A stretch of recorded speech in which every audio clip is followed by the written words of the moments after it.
amajwi ateye ubwoba kandi amajwi nanone y'amayobera yuzuye amayobera akomeje kumvikana munsi y'umugezi wa Efurate. Ayo ni amajwi ateye ubwoba akomeje kumvikana ndaje nyabumvisha. Ni ukuvuga ngo uru ruzi rwa Efurate ubushize narubabwiyeho ndi kubabwira ukuntu bahanuye n'iby'intambara ya Isiraheli n'ibiki byose nabibabwiyeho. Uyu mugezi wa Efurate nababwiye ngo ni umugezi uvugwa muri Bibiliya inshuro nyinshi cyane. Ubwo uyu mugezi nanone nababwiraga ngo umaze igihe kinini uri gukama, kandi ibyo bintu byo kuvuga ngo uruzi rwa Efurate ruzakama byanditse muri Bibiliya, ndetse ngo uwo mugezi nk'uko byanditse muri Bibiliya ngo uwo mugezi nukama uzaba umeze nk'uri guha inzira zizaba ziri guturuka mu burasirazuba, aho bagereranya n'aho hari Ubushinwa uyu munsi wa none.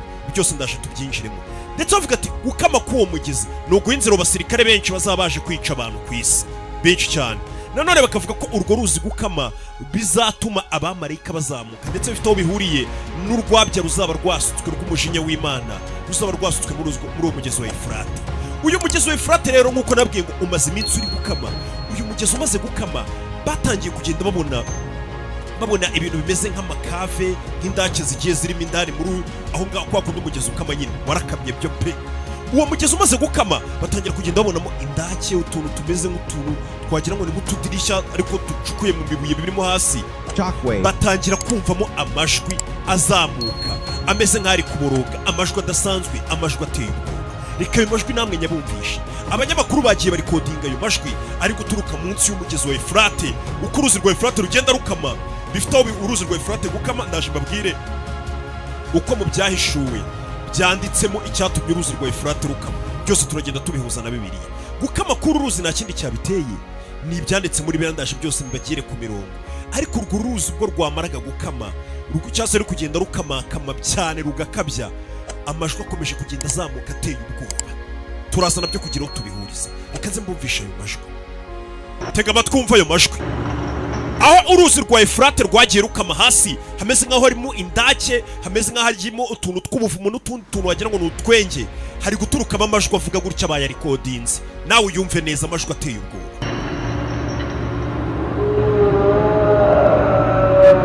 Umva amajwi. Umva amajwi ari guturukamo hasi hameze nko mu kuzimu utamenya ibyo ari byo. Ndaje mbabwira ibyo ari byo.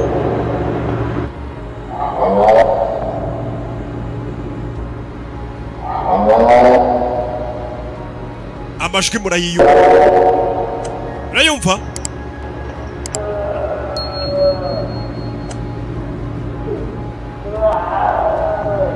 Dore ahantu ari guturuka ni mo hasi. Umva amajwi. Ayo majwi nk'uko muyiyumviye ni amajwi yakomeje kumvikana, ndetse abantu bari kugenda bakayarikodinga, abanyamakuru bayarikodinze. Ni amajwi ari guturukamo hasi. Abantu benshi yakomeje gutera ubwoba mu burasirazuba bwo hagati ndetse n'isi yose muri rusange, cyane cyane abantu bizera Bibiliya cyangwa se abemera Bibiliya, abemera Mana. Byakomeje kubatera ubwoba kuko ibyo bintu bifite aho bihuriye n'ibyahanuwe.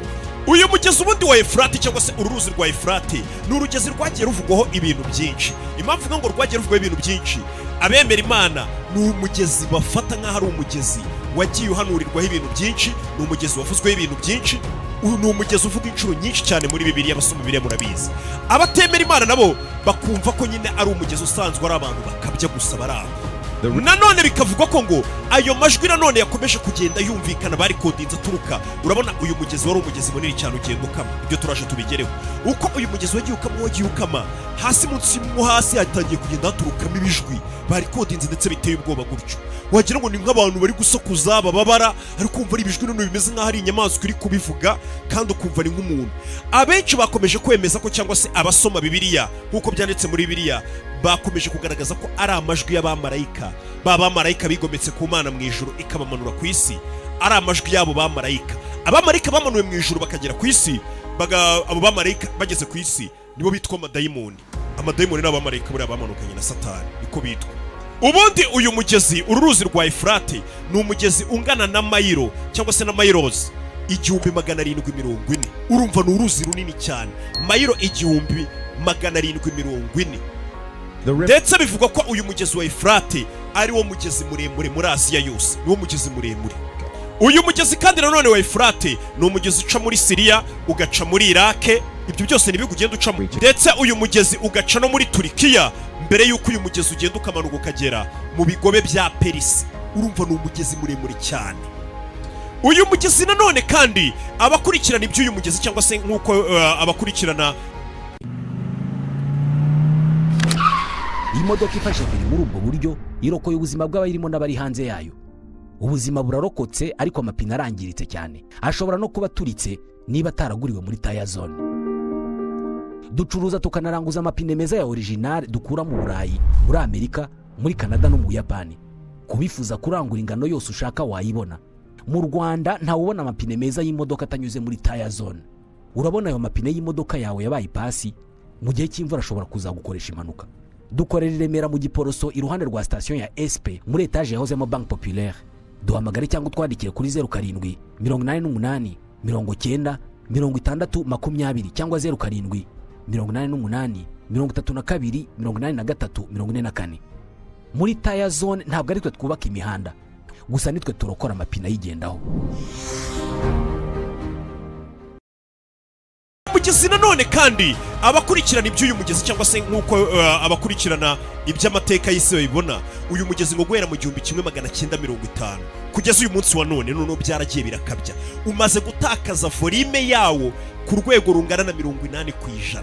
Uri kumva ariko icyo kintu umugezi mbega uri gukama kandi cyane, kandi kama ry'uyu mugezi ryari ryarahanuwe kera cyane muri Bibiliya nk'uko nigeze kubibabwiraho. Uyu mugezi uyu munsi wa none tuvugana umaze gukama cyangwa se umaze gutakaza volume ingana na 80% y'iyo yahoranye. Nanone kandi ngo uko uyu mugezi urushaho gukama cyane, abasenga abasoma Bibiliya, ngira ngo hari na benshi muba mukijijwe musenga cyane, murabizi abasoma Bibiliya n'abakozi b'Imana banyu cyabajye banabibabwira. Nimba batayibabwira mujye mwizera no mukore subscribe. Nukuvuga ngo abasoma Bibiliya bamaze kubimenye cyangwa se abemera Imana bose muri rusange, namwe mwese murimo, ngira ngo nta ni gakenya wasanga umuntu atarigeze asomaho Bibiliya cyangwa yumveho. Muri Bibiliya icyo gitabo birimo ko gukama k'uruzi rwa Efurate biri kutuganisha ku mperuka, ndetse tuba turi kuyikozaho imitwe y'intoki neza gutya. Gukama k'uruzi rwa Efurate ni ikimenyetso cy'imperuka. Ibyo ni ibintu nawe ubwawe wakwifatira Bibiliya utaje no kubisanga no kuri YouTube channel yanjye uvuge ngo ndi gutwika. Oya, ni ibintu nawe wafata Bibiliya nimba usenga ukajya mu byahishuwe ukabyisomera ko gukama k'uruzi rwa Efurate biri kutuganisha ku mperuka neza turi kwisatira gutya. Gusa nanone abatemera Imana benshi bo urabizi nawe bashyira mu bwenge bwinshi bagatangira kuvuga bati oya, mwivuga ngo ibyo bintu byari byaranditswe muri Bibiliya imyaka irenga 2000 k'uruzi ruzakama bizabituganisha ku mperuka. Atahubwo nukubera ibikorwa by'abantu bakoresha uraruzi nabi, cyane cyane nk'abakora ruraruzi barukoresha mu bikorwa bya muno bijyana kubaka madame cyangwa se nanone ihinduka ry'ikirere, akaba ariyo mpamvu umugezi uri gukama. Gusa abasoma Bibiliya bo barabizi neza ko birimo kandi byari byaranditswe. Sinumva ko ikintu cyaba cyaranditswe imyaka irenga 2000 kigahanurwa wowe kaza uje kukivuguruza ngo kuko ngo wumva ufite ubwenge ngo umunyabwenge. Buri abantu bitwa ko ngo bafite ubwenge bwinshi niba usanga bashaka gupinga Imana, nako ntago baba bufite biyita. Tutitaye kuri ibyo by'abahakana Imana, umuntu wese usoma Bibiliya cyangwa se wemera Imana azi ko ibyo bintu byo gukama k'umugezi k'uruzi rwa Efurate n'ayo majwi twumvaga tukaba tuyageranya n'ayabamarayika bamanutse mu ijuru, Imana yamanuye bakaba bafungiye muri uwo mugezi mo hasi, ariko bivugwa bizwi ko ibyo bintu byari byaranditswe muri Bibiliya.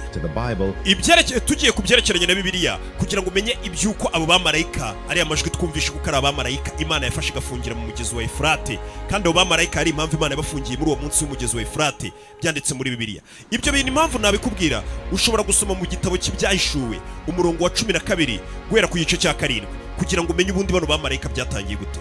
Uwo murongo uravuga ngo mu ijuru habaho intambara, Mikayeli n'abamarayika be batabarira kurwanya cya kiyoka, ubwo ari we Lusifa nyine icyo gihe bamwitaga Rusoferi, ari we waje guhinduka Sekibi Satani. Mikayeli n'abandi bamarayika barwanya bamarayika bari bigometse ku Mana kugeza ubwo babanesheje, baba bamarayika babamanura ku isi, bamanukana na Satani. Satani yamanukanye kubera akavuyo yateje mu ijuru, yamanukanye n'abamarayika benshi amaze gutsindwa intambara, bamanuka ku isi. Abo bamarayika gusa bamaze kugera kuri iyi si bo na Satani ntabwo bari bemerewe kwidegembya ngo bakore ibyo bashaka. Ibyo dushobora kubisanga mu byahishuwe, dushobora kubisanga muri Luka, dushobora kubisanga mu gitabo cya Yuda, twabisanga henshi. Abo bamarayika na Satani bageze ku isi ntabwo bemerewe kwidegembya ngo muhurire na Satani agenda mu muhanda cyangwa iki. Bafite ukuntu baziritse ariko bakora ibyo bakora. Bamwe rero muri abo bamarayika bamanutse ku isi, Imana ubwayo bitewe n'ubushake bwayo cyangwa se na gahunda zayo yafashe bamwe muri abo bamarayika uko ari 4 fatamo bane. Ubundi hari Satani yamanukanye n'abamarayika benshi cyane uyu munsi wa none bitwa abadayimoni cyangwa se abamarayika bigometse ku Mana. Bamwe muri abo bamarayika rero bamanukanye na Satani, bane muri bo baboheye munsi y'umugezi cyangwa se rwa ruzi rwa Efurate. Ibyo ni ibintu bizwi biri mu byahishuye, ndetse akaba ari nayo mpamvu turi kuvuga ati ayo majwi yakomeje kumvikana ubwo uruzi rwa Efurate ruri gukama ni amajwi y'abo bamarayika Imana yafungiye bane munsi y'umugezi wa Efurate, akaba ariyo majwi yabo turi kumva cyangwa se abadayimoni. Hari ushobora guhakana ngo ibyo bintu ntabwo ari byo, reka mbigusomere muri Bibiliya kugira ngo uhite unabihuza noneho n'ukuntu turi kugana mu minsi y'imperuka, turi kuyisatira nk'uko yari yarabihanuye ivuga ngo uruzi rwa Efurate nirutangira gukama uzamugana ku mperuka. Abo bamarayika bamaze kumanukana na Satani rero ku munsi w'imperuka mu byahishuwe, usomye umurongo wa 9 igice cya 13 akaba ariho uhera, haranditse ngo, wumva amagambo ahanditse ngo impanda ya gatandatu cyangwa ishyano rya kabiri, marayika wa gatandatu avuza impanda, numva ijwi riva mu mahembe ane y'igicaniro cy'izahabu kiri imbere y'Imana. Uri kumva ako kantu? Ribwira marayika wa gatandatu ufite impanda riti, bohora abamarayika bane baboheye mu ruzi runini Efurate. Ibi ni byanditse mu byahishuwe, noneho hano tugeze ku murongo wa 9 w'ibyahishuwe igice cya 14. Impanda yaravuze mu ijuru. Impanda imaze kuvuga cyangwa se ku munsi w'imperuka ngo impanda izavuga mu ijuru. Impanda nimara kuvuga mu ijuru, ijwi ngo rize ribwire marayika riti, bohora abamarayika bane baboheye mu ruzi runini Efurate.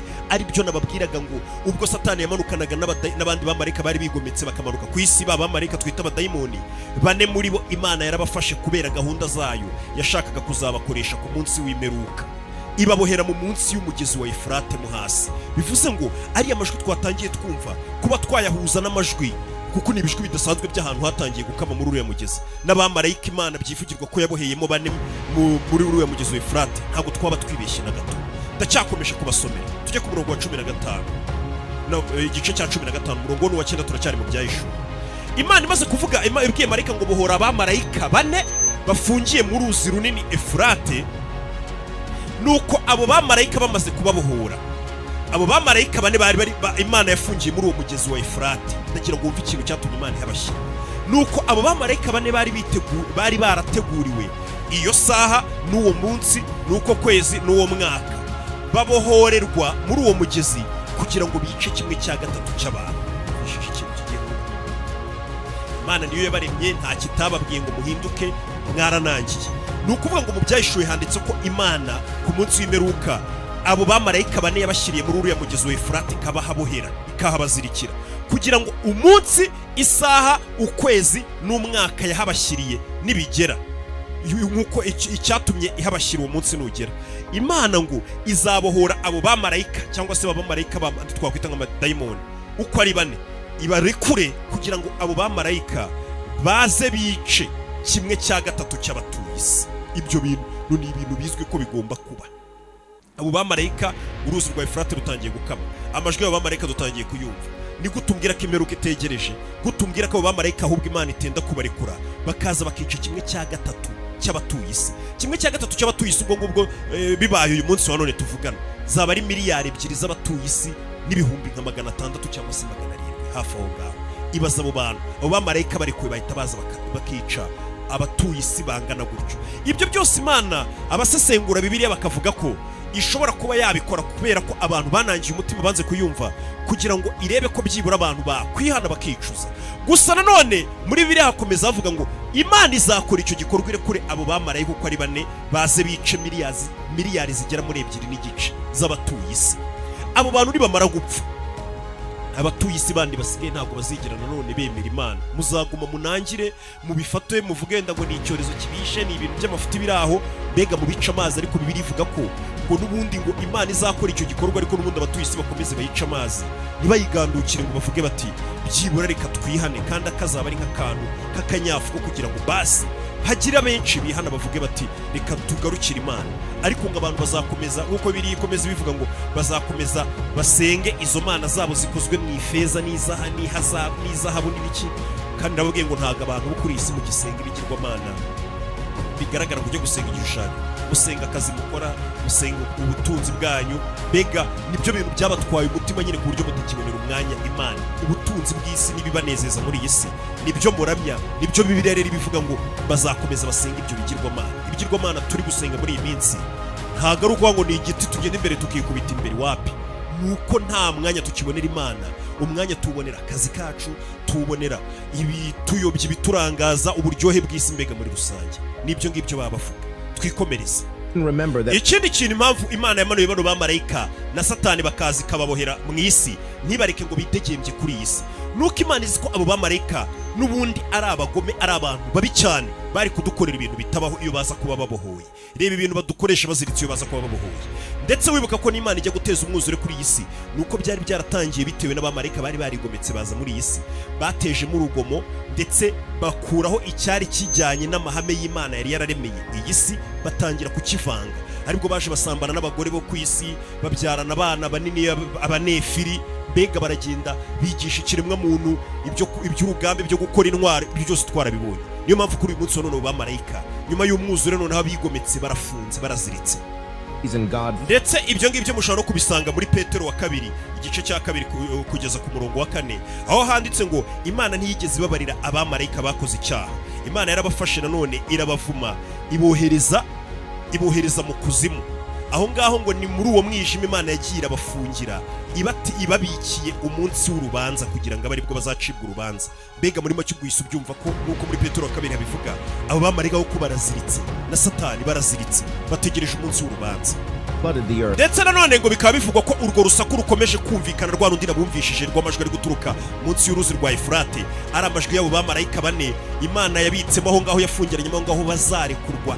Impanda ya 6 nivuga nk'uko Imana ibyivugira mu byahishuwe, bazarekurwa baze bice 1/3 cy'abatuye isi, miliyari zirenga.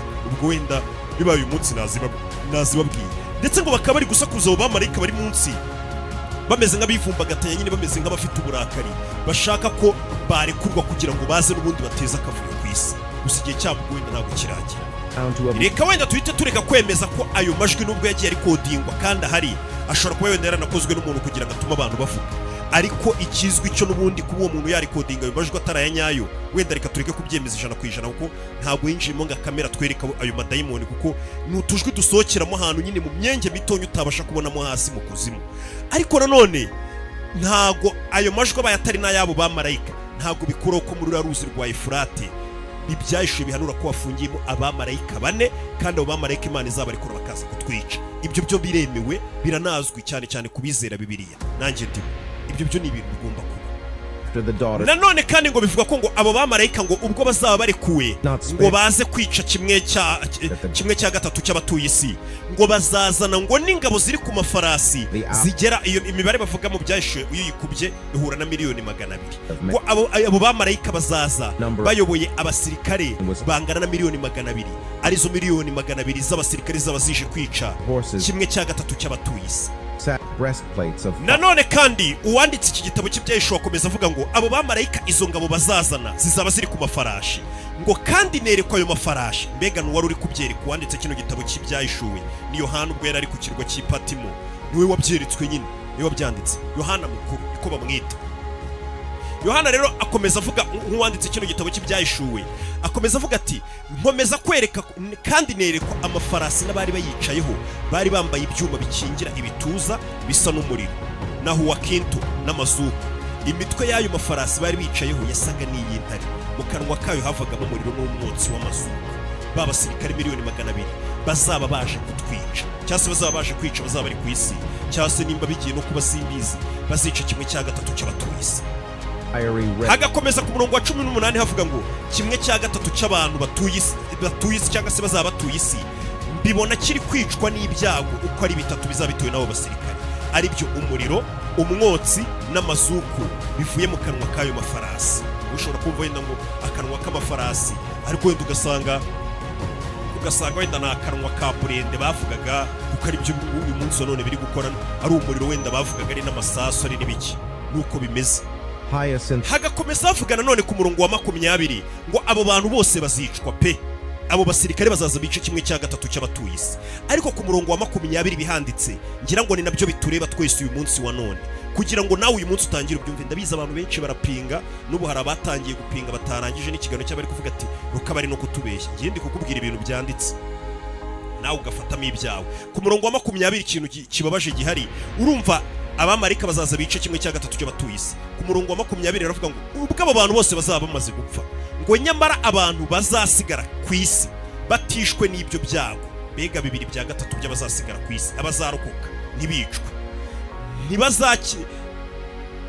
ntibazihana ngo bareke imirimo y'intoki zabo, ngo bareke gusenga abadayimoni n'ibishushanyo byacuzwe mu izahabu no mu ifeza no mu miringa n'ibyaremwe mu mabuye no mu biti bitabasha kureba cyangwa kumva cyangwa kugenda. Uri kumva ariko icyo kintu Imana izakora icyo kimenyetso, tubibone ko ibintu rwose biri kugana mu meruka, tubibone muri Bibiliya ko byari byarahanuye ibyo bintu byose nk'uko ndi kubikubwira uyu munsi wa none. Dukomeze dupinge, twigire mu byacu, abo bantu bapfe bangana gutya amamiliyari n'amamiliyari, abazarokoka dukomeze tunangire imitima, twigumire muri gahunda zacu, tumere nkaho nta cyabaye. Ari mu mpamvu ni iminsi umuntu agenda we n'ibimenyetso, ukabona abantu bari gupfa, ibyahanuye indwara z'ibyorezo ziri kuza ari nyinshi, imyuzure, intambara hirya no hino, nk'ibintu byose nyine bigaragaza iminsi y'imperuka. Ariko ukabona abantu ntabwo babyitayeho, bibereye muri diro zabo, bikomereje gahunda zabo. Nicyo rero kikwereka ko n'ibyanditswe hano mu byahishuwe 9:20 ko ariko bizagira. Abantu ngo bazaguma mu byabo, bareke kwihana, bikomereza utuntu twabo pe, bigumire mu by'isi, ntacyo bibabwiye. Ndetse ku murongo wa 21 hagakomeza havuga ngo habe ngo bihana ubwicanyi bwabo cyangwa uburozi bwabo cyangwa ubusambanyi cyangwa ubujura. Abantu benshi bazi ko abajura ari abagenda bagakora mu mifuka y'abantu bakaniga abantu wapi. Nawe ushobora gusanga uri igisambo bitewe n'utuntu ugenda wiba hirya no hino, iyo ushatse gushyira umuntu hasi kugira ngo usigarane buri we bumeze neza, nawe umeze nk'uri kumwiba ibintu bye. Bega ibyo byose ntabwo muzabyihana, muzakomeza mwigumire mu bintu byanyu. Bega urugero naguha ni nk'uko uri burangize kureba ino video ukigumira mu bintu byawe, ntagusenga, nta kintu bikubwiye, n'ubundi ukavuga ati ni ikiganiro nk'ibindi byose, ruki ashyiraho twikomereza. Nuko muri bubigenda. Gusa nanone ushobora kwibaza uti aba badayimoni ko Imana izabi bari kuri muri uwo mugezi kugira ngo bajye kwica 1/3 cy'abatuye isi, abo bantu izo miliyoni z'abasirikare 200 zizava hehe? Inzobere mu bya Bibiliya zikomeza zitangaza ko abo bamarayika uko ari 4 nibamara kurekurwa bashobora kuzahita bareba igihugu gishobora kuba cyarekura abasirikare bagera kuri 200. Muri kano kanya uyu munsi wa none tuvugana bibaye uyu munsi, igihugu cyonyine gishobora kuba cyatanga abasirikare bagera kuri 200,000,000 ukurikije ingano z'abatuye igihugu. Icyo gihugu cyaba ari Ubushinwa cyangwa se kikaba Ubuhindi, nibyo bihugu byonyine byarekura abasirikare 200,000,000. Nanone ikindi kintu gishobora kubaho, bakavuga bati ukuntu bizagenda. Inzobere ubwo ni inzobere mu bya Bibiliya zisesengura, zikavuga ziti abo bamarayika umunsi barekuwe muri uwo mugezi bazahita bajya gushuka igihugu gifite abasirikare bangana na 200,000,000 gikore abo badayimoni bakoresha, cyangwa se bamarayika bakoresha abasirikare 200,000,000 aba aribo baza kwica ba bantu 1/3 cy'abatuye. Nuko bizagenda. Kandi nanone nimba wibuka mu kiganiro twakoze cy'ubushize tuvuga ati ikama ry'umugezi wa Efurate, ukama k'uruzi rwa Efurate hanini ngo ni ukugira ngo ruhe inzira, nkuko bivugwa nanone byayishuwe, ni ukugira ngo ruhe inzira abasirikare bazaturuka mu burasirazuba. Uburasirazuba ubwo nyine bavugaga uburasirazuba bwahari Isiraheli, ariyo mpamvu bavugaga bati nta kindi gihugu ubwo ni Ubushinwa. Kandi twese tubihuza n'abantu bashobora kuba batanga abasirikare bangana gutyo, ubundi bashobora kuba baturuka hariya muri Bibiliya ku Bushinwa cyangwa hafi aho ngaho y'Ubushinwa, niho icyo gitero kizaza kwica abantu kizaturuka. Ndetse nanone ni ikikwereka ko bishoboka kuba ari Ubushinwa, ubwo ni inzobere nyine mu bya Bibiliya ziba ziri kwanariza. Nanjye nkavuga ukurikije mu byahishuwe hari twasomye ngo bari abamarayika bazaza bayoboye abasirikare, bavuze ibyo abo basirikare bazaba bambaye, ibintu byose. Mbega ukurikije ayo mabara ni umutuku ndetse n'ibara twakwita ko risa wenda nk'umuhondo cyangwa nka zahabu. Ukurikije idarapo ry'Ubushinwa, idarapo ry'Ubushinwa risa umutuku naryo, kandi rikaba ririmo inyenyeri z'umuhondo cyangwa se ibara risa nka zahabu mu ruhondo, buriya n'ibara rya zahabu.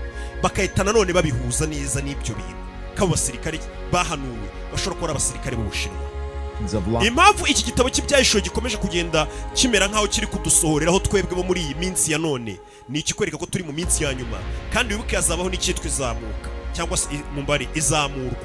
Hazabanza habeho izamurwa, ngira ngo murabizi hazaba izamurwa Imana izibanza igira abantu bayo ibanza igatwara ibyo byose bizaba badahari ba bantu nyine babaye abantu b'Imana bakoze ubushake bw'Imana hazabaho rapture Imana izaza izamura abantu bayo ibyo byo murabizi abapasiteri banyu bagiye banyuriramo izamurwa rizaba nzaza nyamara nzazamurwa musigare muhura n'ibi bintu mpora mbabwira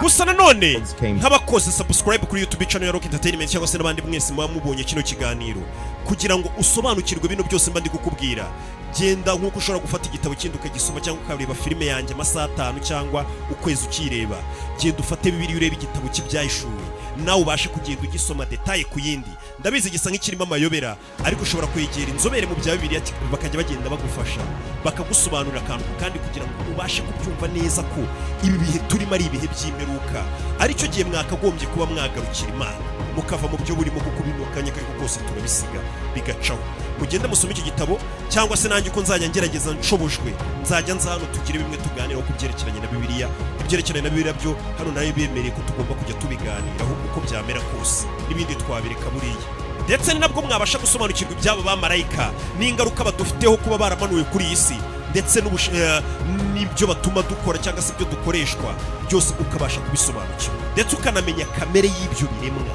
ibyo byose bivugwa nyine twatanyubwira ati hari abadayimoni cyangwa abamarayika bazirikiye munsi y'uruzi rwa Efurate ukamenya kamere yabo n'uko bakora byose ukamenya ikindi cyiza cy'iki gitabo nanone cy'ibyahishuwe ni igitabo kibasha kutwereka uko Imana ibona icyaha uko Imana izaca urubanza uko Imana yabigenza uramutse wicujije none nawe ugasobanukirwa akamaro ko kwicuza kugira ngo utazahura n'uwo mujinya w'Imana kuko umujinya w'Imana wo tugomba kuzahura nawo mu gihe cyose twayigomeye kuko twarayigomeye ntabwo dukora iby'ubushake bwayo twese icyo gihe rero niyo mpamvu ukwiye gusoma kino gitabo cy'ibyahishuwe kuko kiguha ishusho ngari y'uburyo Imana ifatamo icyaha uburemere bw'icyaha hari ukuntu muri iyi minsi abantu bibagiye uburemere bw'icyaha mugira ngo Imana yo imeze nk'amwe niko ibifata iyo usomye kino gitabo ubona ko biriya bikorwa wirirwamo hari ukuntu Imana yo ibiha agaciro gakomeye izabicira urubanza ndetse ko unicujije hari andi mahirwe akomeye cyane n'inzira nziza waba uhisemo kujyamo niyo mpamvu ukwiye gusoma iki gitabo ikindi kintu igitabo gishobora kuba cyaguhumura cyangwa se kikagufasha gusobanukirwa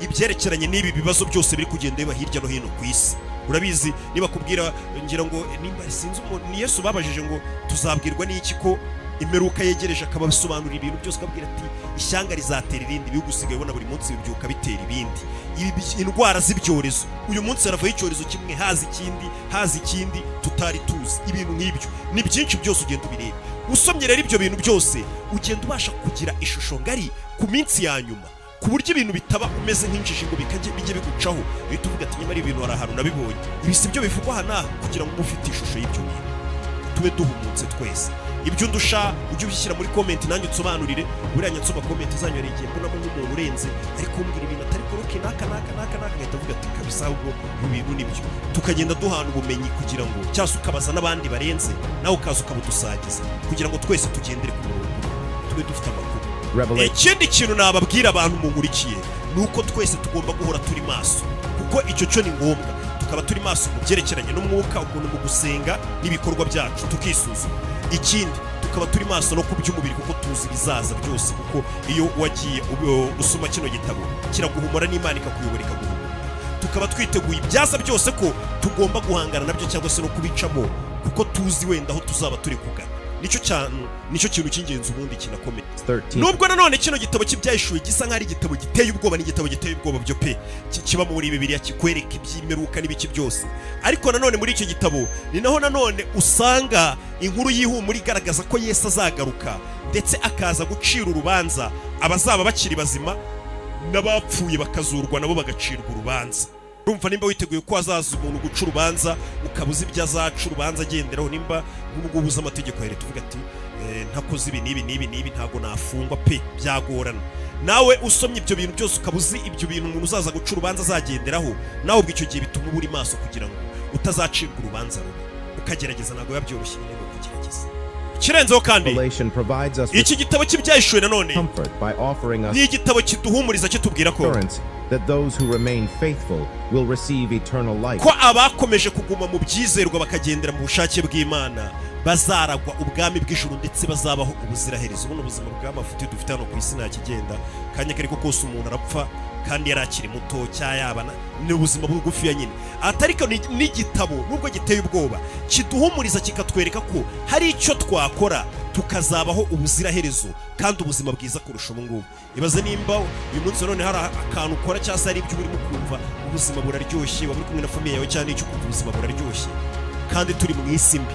Ibaze rero ubwo ngo buzima bwiza dushobora kuzajyamo turamutse dukoze neza buzaba ari bwiza bingana icyo ugereranije n'ubu ngubu bw'amafuti nabwo bujya butunezeza rimwe na rimwe. Urumva ko bizaba ari ibintu byiza cyane. Reka mbabwire ngo turaza gukomeza tugenda tuganira twungurana ibitekerezo, tugenda tuvuganira kuri YouTube channel yanyu. Gusa nkwibutse buri muntu abijisho rya mugenzi we, icyo ubanza ucunge mugenzi wawe nimba yarakoze subscribe.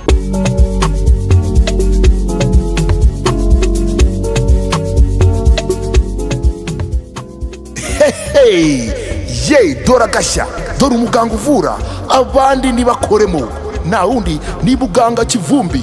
Waba warabaswe na zimwe muri zino ndwara zikurikira: igifu, umwijima, amibe, kwikinisha, kurangiza vuba, abagore babuze imihango, umugongo udakira, umwingo, kubyimba amaguru, amarozi y'amahuhirano.